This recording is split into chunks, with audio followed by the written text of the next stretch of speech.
Hello, en direct de Greschen, Suisse, à 8 jours de l'Ultra Tour Monte Rosa. Dur, brutal, mais splendide, comme dit Lizzie Hawker, son organisatrice. On a la chance et le plaisir d'être avec quand même une sommité de l'Ultra, puisqu'il vient de gagner quand même la Swiss Alps, ce que l'on ne savait pas.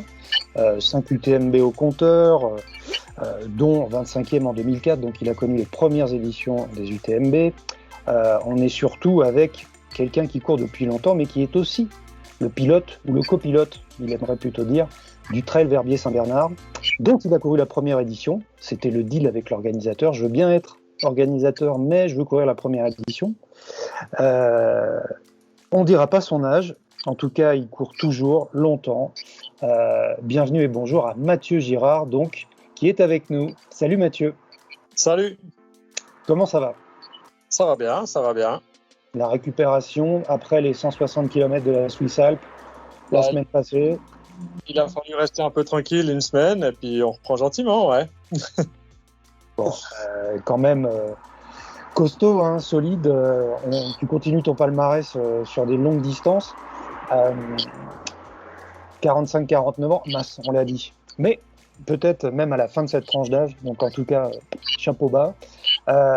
Donc tu fais partie de la caste des vainqueurs de l'UTMR, qui est réputée comme une des courses les plus dures, mais tu as aussi terminé 4e de la Greschen Berglauf l'année dernière, donc l'UTMR ayant été réduit à son petit format de 23 km, qui était même à 19 km l'an dernier. Verbier, ça a commencé en 2009, tu dis OK pour organiser, mais à condition que je puisse gagner, que je puisse courir la première édition. Donc c'était l'X Alpine. Aujourd'hui, t'en es où et comment cette course a réussi à devenir aussi populaire alors que l'ultra est quand même pas, et d'ailleurs étonnamment, une pratique très très répandue en Suisse. Comment ce succès ? Alors effectivement, l'ultra a encore de la peine à s'imposer en Suisse, beaucoup plus qu'en France. Donc on voit sur le 100 km, on a notre plus grande distance, c'est 111 km avec l'X Alpine. Et effectivement, on a encore de la peine. Petit à petit, les Suisses s'y mettent. Mais ils s'inscrivent plutôt sur les plus petites distances. On a vraiment réussi à se faire une place parce qu'on était un peu les premiers à proposer un trail de cette envergure en Suisse. Et puis assez vite, on a élevé la barre assez haut en faisant une grosse organisation. Donc on a réussi à s'imposer assez rapidement, donc d'où le succès de cette course qui a réussi à innover, à changer, à proposer de nouvelles choses. Et voilà, ça marche quand même, mais effectivement, les gens se mettent petit à petit en Suisse. En Suisse, on fait toujours les choses un peu plus lentement que les autres, donc ça met un peu plus de temps, mais ça vient. Mais vous les faites sûrement et avec précision et avec rigueur. Enfin, on ne va pas enfoncer tous les clichés parce que c'est quand même chouette. On l'a encore constaté à Zermatt le week-end dernier. Est-ce que tu penses que c'est parce qu'il y a aussi une tradition plutôt de course en montagne sur des courses courtes entre 20, 30 km, parfois 15, ou pas mal de montées sèches, ou des courses atypiques. On pense toujours à cette fameuse la Niesen-Treppenlauf, qui est ouverte une fois par an pour monter les escaliers qui montent au Niesen. Est-ce que ça pourrait jouer dans la pratique des Suisses par rapport à l'ultra ? Bon, il y a le Montreux Festival aussi qui s'est créé, mais à part ça, ouais. C'est sûr que la Suisse a une très grande tradition des courses en montagne, mais effectivement plus des courses en montagne qui font généralement une dizaine de kilomètres, qui sont plus des montées sèches, voire des fois un peu plus avec Sierzinal, comme ça, qui proposait déjà un 30 km, qui paraissait souvent déjà une montagne insurmontable à beaucoup de coureurs. Donc pour eux, on avait fixé un peu la barre à cette échelle-là, disons 30 km de Sierzinal, ça paraissait déjà le top. Alors, quand on a commencé à proposer les 100 km, les gens nous ont pris un peu pour des fous et puis ils s'y mettent petit à petit. Petit à petit, ils réalisent que c'est juste autre chose, en fait. C'est juste une autre discipline. Sierzinal, c'est une chose, c'est très dur. Et puis, l'X Alpine du Trail de Verbier, c'est une autre chose, c'est aussi très dur. C'est très dur. Donc, il y a encore des choses à faire, beaucoup de choses à faire en Suisse sur ce domaine-là. Grosso modo, le bilan de Verbier en 2021, quel est-il ? Excellent, on imagine. Alors, on est très content d'avoir pu faire la course, effectivement. Donc, on a pu proposer toutes les distances dans leur format originel. Donc, les gens étaient très contents de pouvoir remettre un dossard. On était en début de saison, donc souvent, c'était leur première course qu'ils remettaient depuis un moment. Donc, très content d'être là. Après, c'est clair que l'ambiance n'était pas tout à fait la même sur les aires de départ, d'arrivée, les choses comme ça, puisqu'on avait des restrictions en termes de public.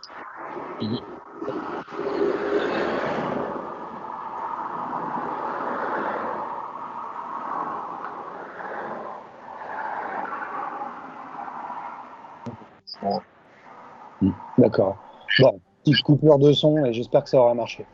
Alors, UTMR, donc, focus sur le 100 miles, qui est un parcours totalement changé cette année, hein, puisque pour raisons sanitaires, interdiction de passer en Italie. Donc, du coup, la trace est totalement différente de celle que toi tu as connue. Avant de parler de la Greshenberglauf, 23 km, et de la Michabellauf, qui est une course relativement nouvelle, 58 km, qui, à mon avis, est un parcours qui peut être super beau et ça peut être deux pépites. L'Ultra Tour Monte-Rosa. Bon, chez les femmes, on annonce Jasmine Paris ou Darcy Pisseou. Le listing, il y a pas mal de nationalités, on a du mal à y voir clair. Quelles sont les spécificités, à ton sens? Tu nous en avais parlé un peu l'année dernière, de ce 100 miles en tracé originel, en tout cas, et qu'est-ce qui fait sa réputation de beauté, mais de dureté comme ça? Bon, le tracé originel, il est mythique. Déjà, on fait le tour d'une montagne qui est mythique, on fait le tour du Mont Rose, on passe par l'Italie, donc on voit vraiment du pays. Donc ça, je trouve que c'est extraordinaire. On passe d'une vallée à l'autre. Chaque fois, c'est des cols très durs, parce que c'est des montées très dures, très longues. Des longues redescentes aussi, ouais. Des longues descentes, des longues montées. Donc, il y a des lignes qui sont ravitaillement. Donc, c'est quand même, ça rajoute de la difficulté sur des sentiers qui sont peu roulants. Donc, par rapport à un UTMB, par exemple, qui est beaucoup plus roulant, à mon avis, le Tour du Mont-Rose, il n'y a que 10 km en plus et encore, mais peut-être même pas. On est un peu dans les mêmes côtes, mais pourtant, c'est quand même beaucoup plus dur. Les temps sont quand même beaucoup plus longs. Ah oui, toi, tu avais mis 32h59 pour le remporter en 2018. Ouais, je crois quelque chose comme ça, ouais. Tu voulais pas faire 33 heures. Ouais, c'est possible. Je me souviens rarement des noms, mais tu dois avoir raison, ouais. Ouais. Ouais, donc c'est beaucoup plus long. Un UTMB, je mets dans les 26 heures. Puis là, 30 et quelques, donc c'est pas comparable. Bon. Cette année, changement complet, on l'a dit. On part de Gresham pour aller au fond de la vallée de Zermatt. On emprunte les 19 km de la fin du parcours Sky du Matterhorn Ultra, on redescend, direction San Nikolaos. San Nikolaos, une montée qui peut être assez cassante dans les pierriers qu'il y a en face pour tracer sur les crêtes et redescendre sur Visp, puis une remontée vers l'autre vallée de Sasve en redescendant un petit peu vers Spawn, etc. Bref, on va au fond de la vallée, on revient et on reprend. Et cette fois, on reprend les 25 km donc, du Michabellauf pour revenir sur Anigalp puis Gresham. Bon, je ne sais pas où les organisateurs ont trouvé les 11 000 mètres de plus cette année, mais je ne me fais pas de doute là-dessus. Il y a des longues portions de piste, du plat. S'il fait chaud, ça peut être terrifiant, mais bon, on y sera et on verra. Parlons de la Greshenberglauf. Donc, les dossards sont encore disponibles sur ces deux petits parcours. Petits, alors c'est pas méprisant, mais un 23 km très énervé et splendide sur des singles qui ressemblent à la terre du milieu de Tolkien. On croirait à la maison des hobbits. Enfin, c'est absolument, c'est bien aménagé, c'est propre. Un souvenir super de ces sentiers. Et la Michabel, toi, tu connais les 25 derniers kilomètres puisque c'est le retour de l'UTMR traditionnel donc sur le versant est de Sasfe pour redescendre. La Gresham, qu'est-ce que tu pourrais en dire? Parce que tu as fini 4e l'année dernière sur des singles donc, qui sont super et une course qui est quand même relativement forcément tonique, mais que tu as quand même, sur laquelle tu as tenu le pavé. Comment tu pourrais la décrire, toi? Alors, bon, moi j'ai trouvé que c'était une course très dure. Toutes les courses je les trouve toujours très dures parce qu'il faut aller très vite. Donc je trouve presque plus dur les courses plus courtes que les courses plus longues. Mais voilà, c'est la même chose. Mais effectivement, c'est une course difficile. La première, tout le début, c'est une longue montée. Comme ça, c'est magnifique, effectivement. On monte dans cette vallée-là. J'ai trouvé super. Assez abrité, en plus, assez abrité. Enfin, le parcours de l'année dernière était assez abrité, sauf la partie où on arrive dans les pierriers. Le parcours originel, normalement, je crois, arrive au pied du glacier du Reader, il me semble. Ouais, exactement. Alors nous, on n'avait pas pu faire ça l'année passée. Mais si en plus ils vont jusqu'au glacier du Reader, ça va être encore plus beau, ouais. Donc non, le début du parcours est très très beau. Après, il y a un petit bout un peu sur les pistes, j'avais un peu moins aimé. Puis après, la fin est jolie de nouveau. Elle nous fait passer un peu par des sentiers. Elle a le don pour trouver des petits sentiers. Donc, il faut faire confiance pour trouver des jolis parcours, ouais. Oui, puis en plus, la fin est vraiment. C'est que du sous-bois. Il doit y avoir peut-être les 300 derniers mètres qui se passent dans Gresham, mais ça amortit les moindres chocs. Enfin, c'est fabuleux, quoi. Pour ceux qui sont pas forts en descente, vous pouvez vous révéler les rois de la descente. Et j'en sais quelque chose, malheureusement. Une gestion particulière, peut-être qu'il faut faire attention à pas perdre trop de gaz dans les 500 derniers mètres, puisqu'il y a quand même, tu sais, cette grosse montée avant la redescente sur les pistes de ski, qui est pas pareil sur le parcours originel. Et peut-être que ce serait le point clé, ou alors en garder pour vraiment en profiter dans la descente. Ouais, bon, ce genre de course, c'est assez court, hein, donc c'est un peu full gaz tout le long. Mais je dirais qu'il faut pas s'emballer trop au début. Au début, si je me souviens bien, ça part un peu avec des faux plats comme ça. On a tendance à aller peut-être un peu trop vite. Et après, il y a quand même une longue montée, donc il faut en garder un peu parce que dans la montée, tu peux faire des bonnes différences, quoi. D'accord. Micha Bellof, donc 58 km, donc les 25 derniers kilomètres du 100 miles, retour, on a dit, sur la face est de la vallée de Sasfé, et c'est quasiment, alors ça emprunte quand même donc une petite partie du 100 miles originel. On a un tracé en balcon sur le début, quand on arrive du côté ouest de Sasfé. Ça peut être assez joli, mais moi, ce qui m'intéresse aussi, c'est ce fameux retour, parce qu'on va être concerné cette année, dans la mesure où on va l'emprunter sur le retour du 100 miles. Qu'est-ce qui se passe dans cette toute dernière partie, sur ces 25 derniers kilomètres ou 30 derniers kilomètres entre Sasgrun, Sasfé et puis donc Annigalp? Qu'est-ce que tu peux nous en dire? Parce que sur la carte, c'est super rocailleux, c'est en balcon, c'est surplombant. Quand on écoute Lydie Hawker et Richard Bull, les organisateurs, ils disent c'est pas trop compliqué, mais surtout gardez-en sous le pied. Comment toi tu l'as vécu? Est-ce que tu t'en rappelles pour indiquer ce que sera la moitié de la Micha Bellof aux coureurs qui nous écoutent? Alors, je me rappelle bien, ouais, bon, je l'ai fait plusieurs fois, je l'ai fait en reconnaissance aussi, et puis 2 ou 3 fois comme ça, donc c'est un parcours que je connais bien. Alors, effectivement, depuis Sasalmaguel, ça monte tranquillement, là, on peut encore relativement bien courir si on en a encore sous le pied jusqu'à Sasfé. Là, ça va assez bien, c'est un gros chemin, voilà, c'est tout facile. Et après, ça se complique. Alors là, il y a encore un petit bout de route, et puis après, on arrive vraiment sur un single. Alors, c'est magnifique, hein, cette traversée, là, c'est vraiment superbe. On est tout en balcon, on a une vue sur le Weissmith et tous les sommets qui sont en face. On repénètre dans des vallées de temps en temps en revenant sur notre gauche. C'est ce qu'il faut se dire. Quand tu pars de Sasfé, tu dis c'est très long. D'ailleurs, je crois que le panneau, il indique 7h30 pour les marcheurs. Oui, exact. J'ai vu ça ce matin, mais du côté Gresham. Tu te dis, ah oui, d'accord. Ok. Alors, les coureurs vont pas mettre 7h30, mais quand même, c'est long.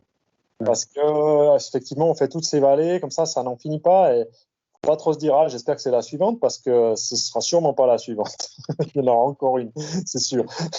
Mais il y a des passages magnifiques, quoi. Alors, c'est pas très difficile, hein. C'est pas un sentier très technique. Ça peut être relativement impressionnant à un ou deux endroits, hein. On est quand même bien fait. Mais le sentier est bon, en fait. Il y a un bon sentier, donc ça va.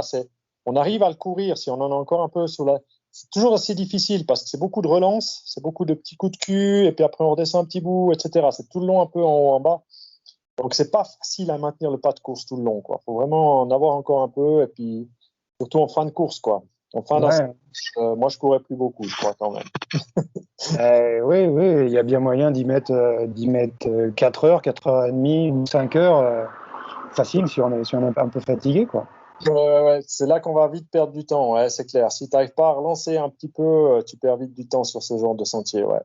Niveau soleil, ça a l'air aussi relativement exposé, cette partie-là, avant de rebasculer. Est-ce que si le climat est chaud, il y a moyen de prendre vraiment dur sur la calebasse, ou c'est relativement reposeux? Il y a quand même un peu de forêt, hein. Il y a quand même des bouts un peu dans la forêt, tu as quand même un peu d'ombre souvent. Normalement, ça va encore, ouais. J'ai jamais eu trop chaud en tout cas. Donc ça va en général, ça va. Écoute, on n'a plus qu'à croiser les doigts pour la météo. En tout cas, il y a du monde, c'est bien, il y a du monde qui s'est inscrit sur ce 170 bornes. Sur le 100 km aussi, il y a toujours cette formule en 4 étapes. On dit merci aux voitures et aux tracteurs qui passent en bas. Et sur le 23, donc, et sur le 58, il reste de la place. Dernière question, quels seraient les projets pour l'automne pour toi? Et puis les nouveautés éventuelles pour Verbier l'année prochaine? Alors, les projets de l'automne, comme j'ai pas pu venir, comme je pourrais pas venir malheureusement à l'UTMR pour course professionnelle, je me suis rapatrié sur un 160 dans les Dolomites, en fait, à l'Adamello, là. À la fin. Ouais. À quelle période? À la fin septembre, là, vers le 23 septembre. Là. Ce sera la dernière course. Ouais. Donc, bonne récupération entre les deux. Ouais. C'est à peu près l'écart qu'on a entre un UTMB et une Diag, même un petit peu plus court. Exactement, ouais. Alors, là, je devais enchaîner justement la Suisse Alpes et puis l'UTMR. Je me disais, bon, je sais pas si ça va marcher. C'était un peu trop proche, mais bon, voilà, finalement, c'est tombé à l'eau. Alors, voilà. Verbier, il faut s'attendre à du nouveau pour l'année prochaine. C'est vrai que le 10e ou les anniversaires marquants sont passés, mais on peut très bien faire une grosse fête et attendre de la surprise pour la 12e, la 13e ou la 14e édition. Ouais, non, alors il n'y aura pas tellement de surprises l'année prochaine. On va pas faire, il n'y aura pas beaucoup de changements en fait. On va mettre Au revoir Mathieu. Non, j'ai pas de scoop à te donner malheureusement. Donc, pour l'instant, dans les parcours et tout ça, il y aura pas tellement de changements. On va faire une année dans la continuité. Bon. Écoute, en tout cas, merci pour ton témoignage et tes précieux conseils. On a bien noté la fin du 100 miles. On a bien aussi noté que sur le parcours court, il fallait être full gas tout le temps, qui est un conseil pur et dur et ma foi relativement simple à suivre. Tout de bon pour ta saison. Merci. Et puis, si tu pouvais quand même venir faire un petit coucou sur l'événement, ça ferait plaisir. Mais bon, on pensera à toi. Samedi, j'arrive à venir, ouais. J'ai quelqu'un qui court, alors peut-être que j'arrive à venir lui dire un petit coucou. Ouais. Ok. Eh ben, écoute, en off, tu nous donneras tes pronostics. En off. Peut-être un favori ou une favorite? Peut-être une idée ou pas? J'ai regardé aussi les listes là, et en fait, je connais pas grand monde. Hein, donc, c'est clair que l'américaine Darcy Pio, là, c'est peut-être une des favorites, ça c'est sûr. Mais moi, je suis très long. Qui m'ont tilté, ouais. Donc, c'est ouvert. On connaît pas tout le monde. Très ouvert. Une grosse majorité de vétérans 2, d'ailleurs. Enfin, une grosse part de vétérans 1 et 2. Toujours impressionnant. Même un peu plus que sur des ratios ultra en général. Et puis, on va voir ça. Merci Mathieu. À bientôt. Et sur la ligne d'arrivée, on se voit. Ok. Pas forcément en tant que coureur, mais au moins pour se dire coucou. Ok, à tout bientôt et puis bonne chance. Toi aussi, bye bye.